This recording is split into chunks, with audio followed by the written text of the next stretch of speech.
할렐루야. 우리 성탄절 잘 보내셨나요? 예, 성탄절 가족들과 이렇게 즐겁게 행복하게 보내실 줄로 압니다. 저희 가족은요, 올해 추수감사절이 딱 끝나고 그 항상 저쪽에 있는 그 리너스 교회에서는요, 추수감사절이 끝나면 그 블랙 프라이데이죠. 그때 이제 성탄 트리 장식을 합니다. 그래서 교회 트리 장식을 한 다음에 뉴저지 뉴턴 타운십에 있는 한 수도원에 가서 크리스마스 트리를 샀어요. 그런데 제가 왜 하필 그 뉴튼 수도원에 가서 트리를 사게 됐냐면은 제가 예전에 어, 기도원에 가서 기도를 하고 싶은 거예요. 그런데 근처에 기도원이 없는 거예요. 그래서 찾다가 이제 뉴튼에 있는 그 한인 수도회, 그러니까 한국 카톨릭 교회에서 운영하는 그 수도원이 있는데 거기서 잠깐 기도한 적이 있습니다. 근데 이제 거기서 이제 수익 사업으로 이제 크리스마스 트리를 팝니다. 그래서 아, 내가 언젠가 크리스마스 트리를 사면 여기서 꼭 사야겠다. 비싸더라도 여기서 꼭 팔아줘야겠다라는 마음으로 트리를 샀어요. 트리를 샀는데 너무 만족스러웠어요. 이제 봤는데 저희 가정이 가서 직접 고르고 자르고 했으니까 너무 예뻤어요. 저희 집에 사이즈에 딱 맞는 예쁜 트리였어요. 그리고 바로 잘라서 그런지 나무도 너무 프레시했어요.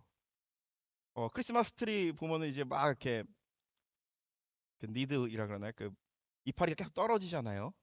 그런데 바로 잘라서 그런지 하나도 안 떨어지더라고요. 아, 그래서 이 맛에 크리스마스 트리를 직접 가서 사는구나 하고 이제 아이들과 와가지고 예쁘게 장식을 했습니다.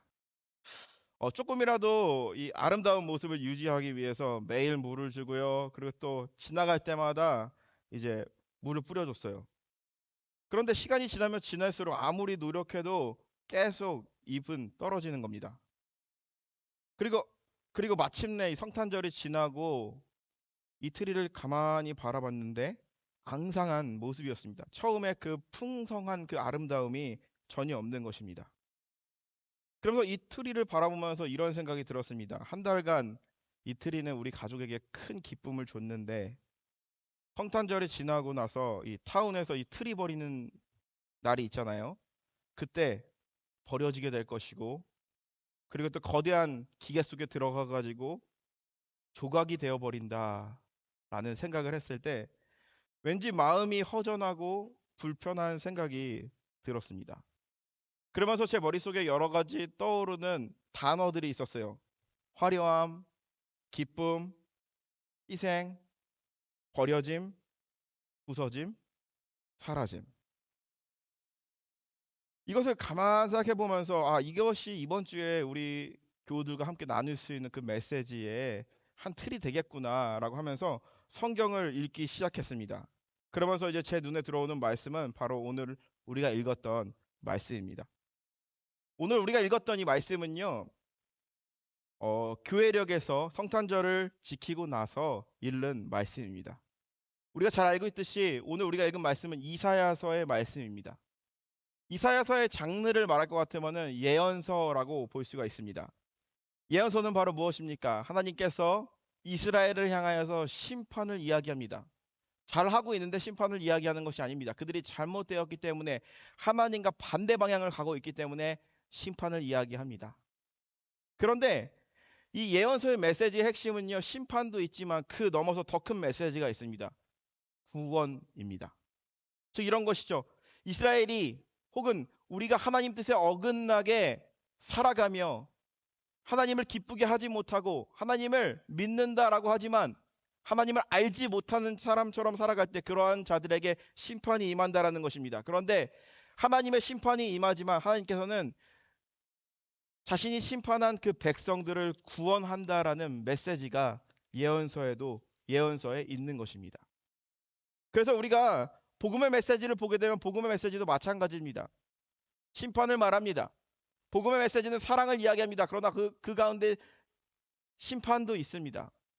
그런데 그 사랑은요, 우리를 구원으로 이끌어 내게 됩니다.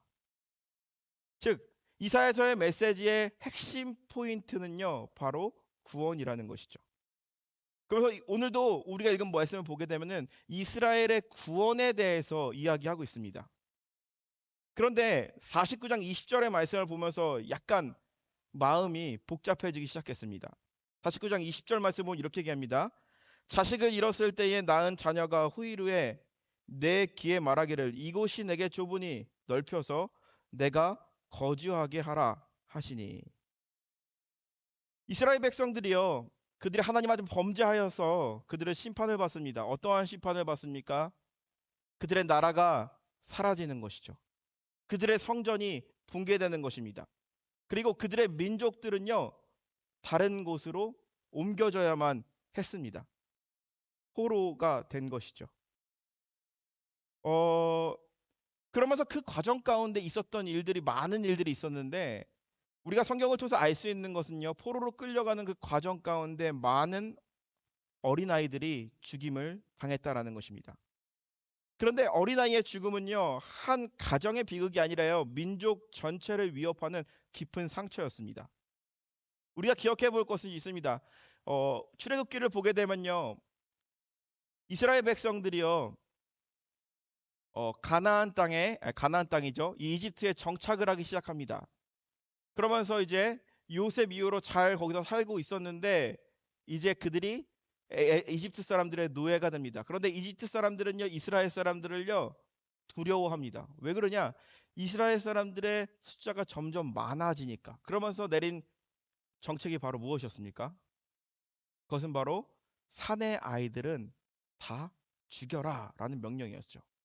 그 시기에 태어났던 인물이 바로 모세였습니다. 그렇듯 다른 나라를 지배하는 민족들이 한 민족이 성장하지 못하게 막는 이유는요, 그들의 씨앗을 말려버리기 위함입니다. 그렇다면 바벨론으로 포로로 끌려갔던 그 포로들을 한번 우리가 생각해 보도록 하겠습니다. 예루살렘에서 잘 살았어요. 행복하게. 그런데 갑자기 어느 날 바벨론의 군인들이 찾아와가지고 성전에 불을 지르고 집에 불을 지르고 가족들을 다 데리고 손발을 꽁꽁 묶어서 알지도 못하는 땅, 이 바벨론의 한 곳, 광야 같은 곳에 한 민족을 던져 놓습니다. 당연히 마실 물도 없고요. 그리고 먹을 식량도 없습니다. 이러한 상황 가운데 사람들은요, 먹고 사는 문제로 싸웠을 것입니다. 아이들은 떼를 쓰면서 울부짖었을 것입니다. 배가 고프다 하고, 목이 마르다고. 그런데 시간이 지나면 지날수록 아이들의 웃음소리는커녕 아이들이 떼쓰는 소리조차도, 아이들이 싸우는 소리조차도 들리지 않는 겁니다. 아이들은 그렇게 광야의 시간을 견디지 못하고 그들의 부모보다 먼저 세상을 뜨게 된 것이죠. 어떤 드라마에서 한 배우가 이렇게 얘기합니다.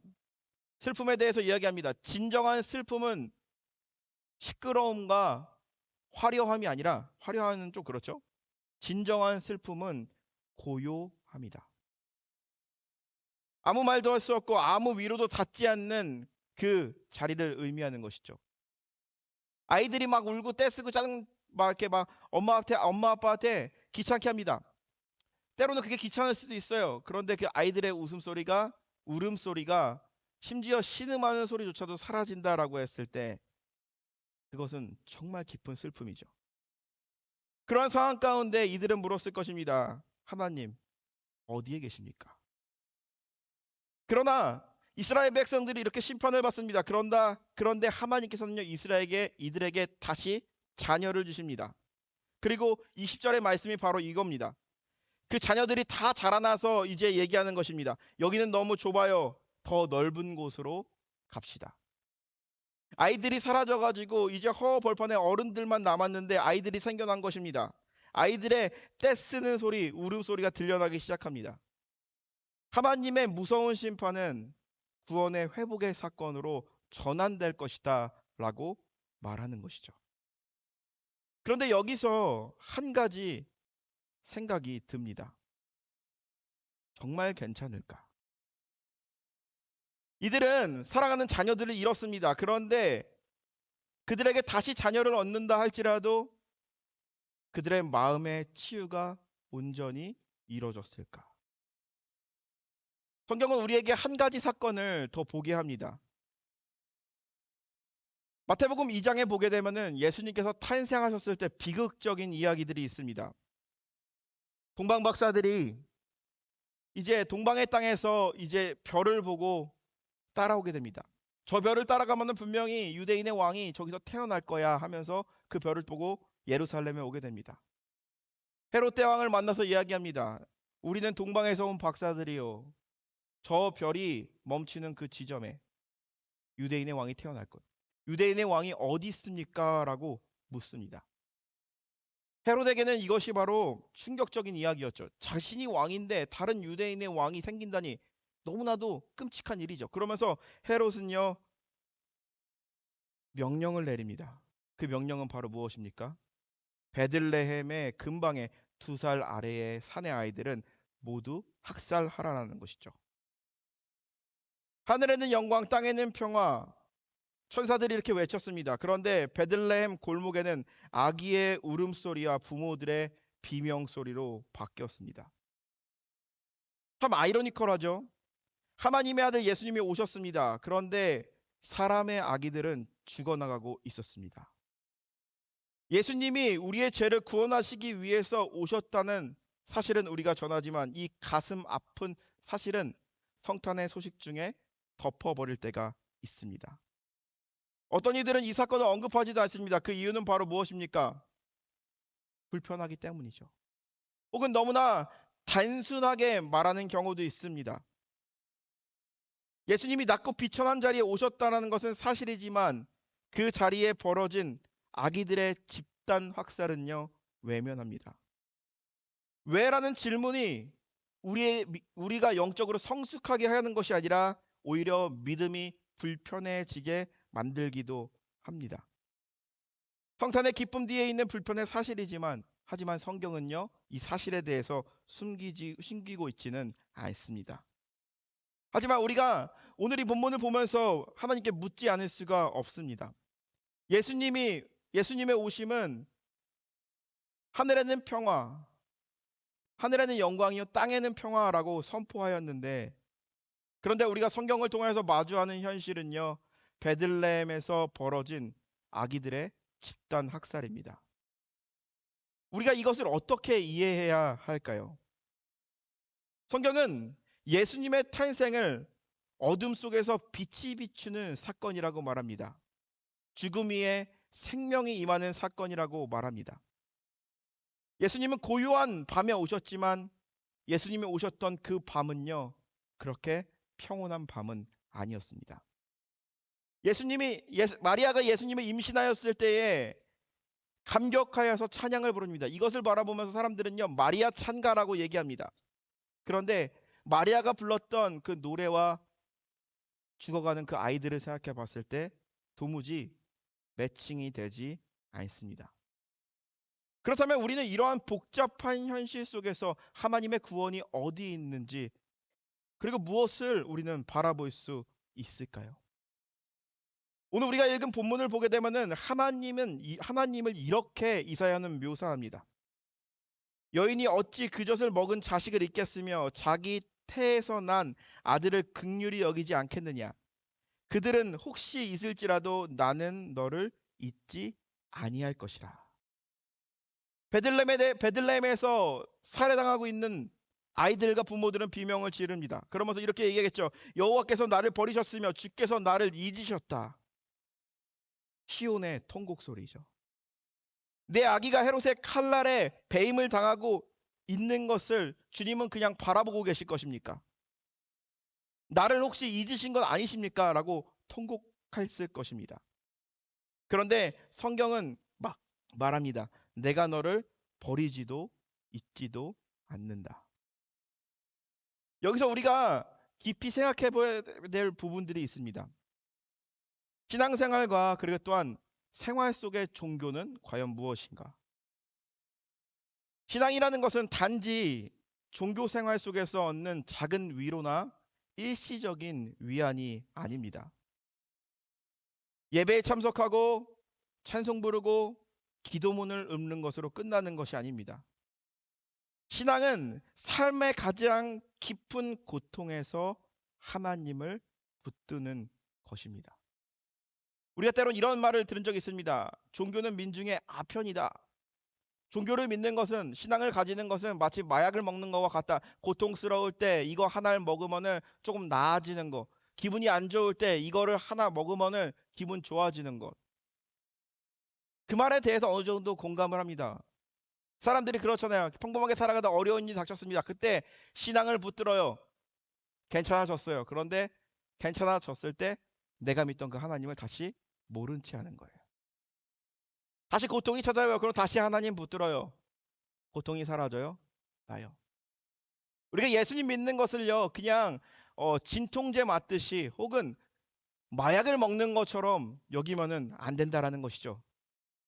신앙이라는 것은 바로 무엇입니까? 삶의 가장 깊은 고통 속에 있다 할지라도 하나님을 붙드는 것입니다. 내가 너를 손바닥에 새겼다라고 주님은 말씀하십니다.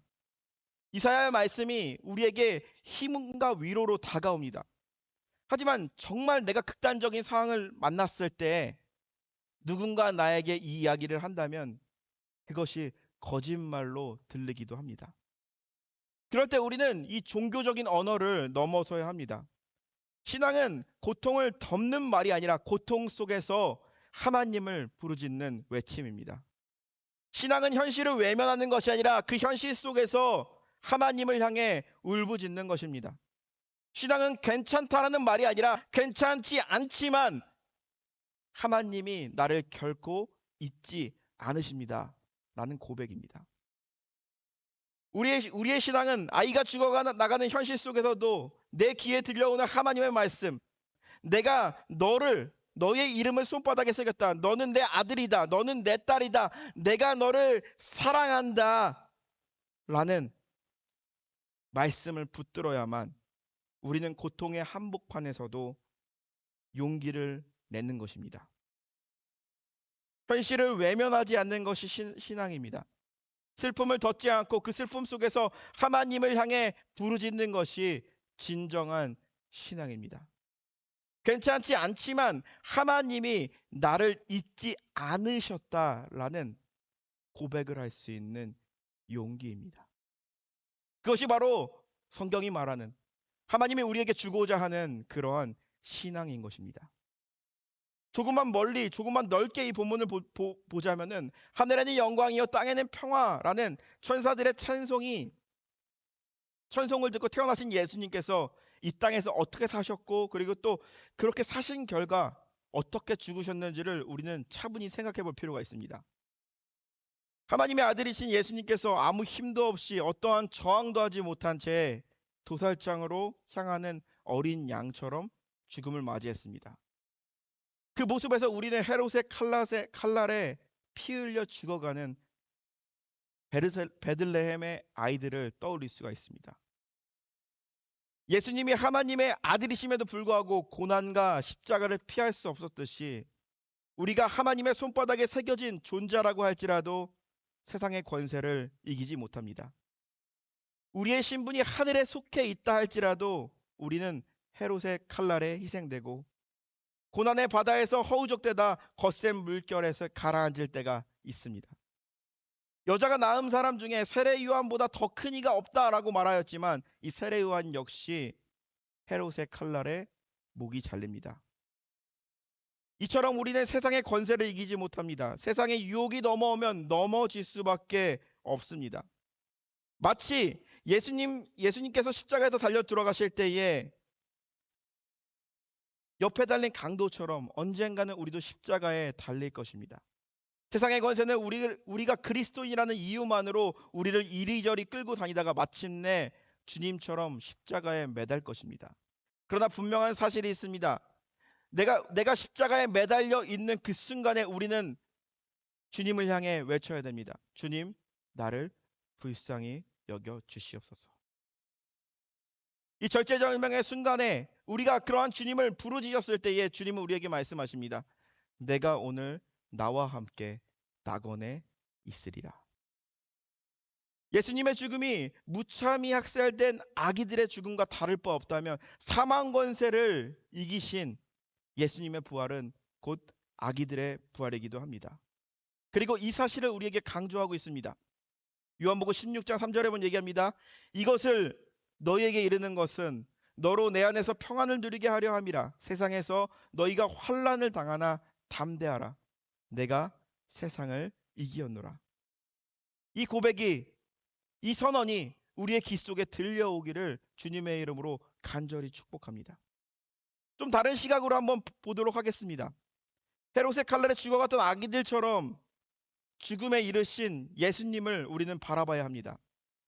하나님이신 그분께서 인간의 몸을 입고 이 땅에 오실 때 우리는 우리의 한계를 그대로 지닐 수밖에 없었던 하나님의 연약함을 보게 됩니다.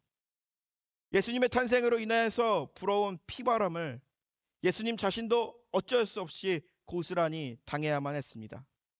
마침내 죽음에 이르렀을 때 갖은 고통을 받으면서 그분은 저항하지 못하고 죽어야만 했습니다.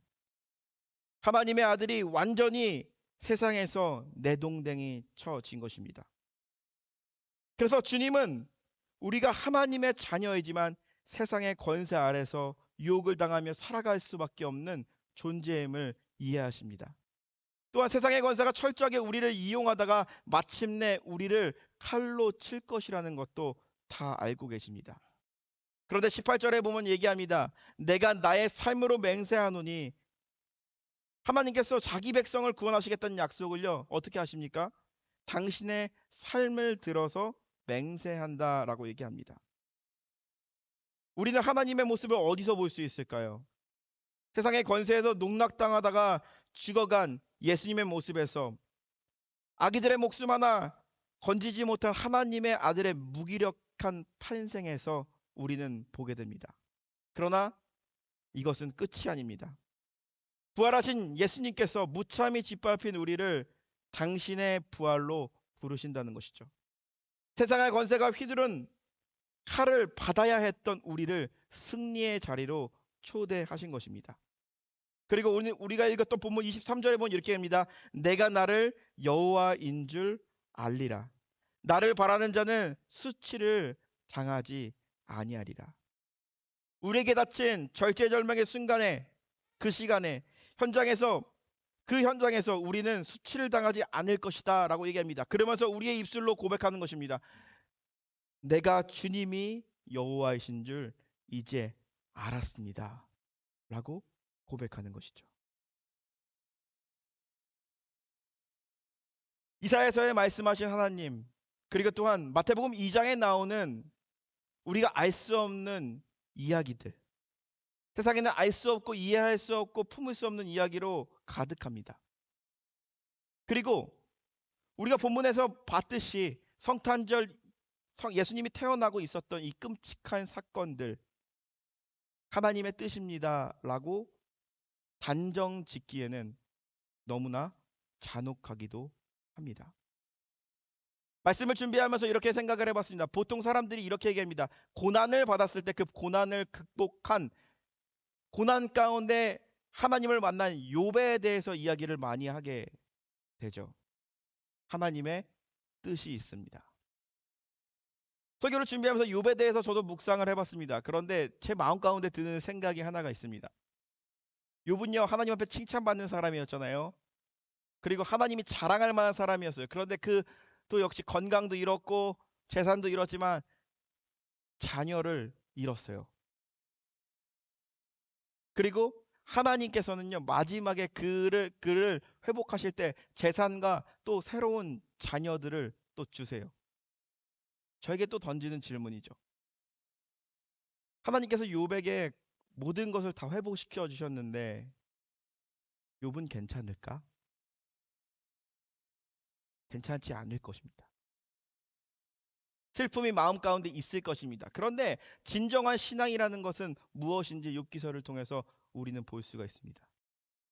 절망스러운 순간, 고통스러운 순간, 괜찮지 않지만 하나님이 나와 함께 계시기 때문에, 하나님이 결코 나를 떠나지 아니하시기 때문에 하나님 손바닥에 내 이름을 새겨놨기 때문에 더 큰 은혜를 구하며 고통의 한가운데서도 부르짖을 수 있는 믿음이 있기 때문에 괜찮은 것입니다. 사랑하는 성도 여러분, 우리가 한 해를 되돌아보면서 우리에게 여러 가지 일들이 있었습니다. 개인적으로 다 뭐 행복한 일만 있었으면 좋겠지만 마음 아픈 일도 있고요. 괴로운 일도 있고요. 그 괴로운 일들이 계속 지속되기도 합니다. 그런데 우리가 오늘 이 말씀을 붙들면서 진정한 신앙이 무엇인지 한번 되돌아봤으면 좋겠습니다. 신앙이라는 것은 우리의 환경이 변하는 것이 아닙니다. 현실을 회피하는 것이 아닙니다. 신앙이라는 것은 고통스러운데 고통스럽지 않다라고 말하는 것이 아닙니다. 고통스럽지 않습니다. 고통스럽습니다. 그러나 주님이 나와 함께 계시기 때문에 하나님이 나를 결코 잊지 않고 나와 함께 하시기 때문에 괜찮습니다. 라고 고백을 하게 되는 것이죠. 이러한 기도와 이러한 믿음 생활을 하며 나아가시는 저와 여러분들이 되시기를 주님의 이름으로 간절히 축복합니다.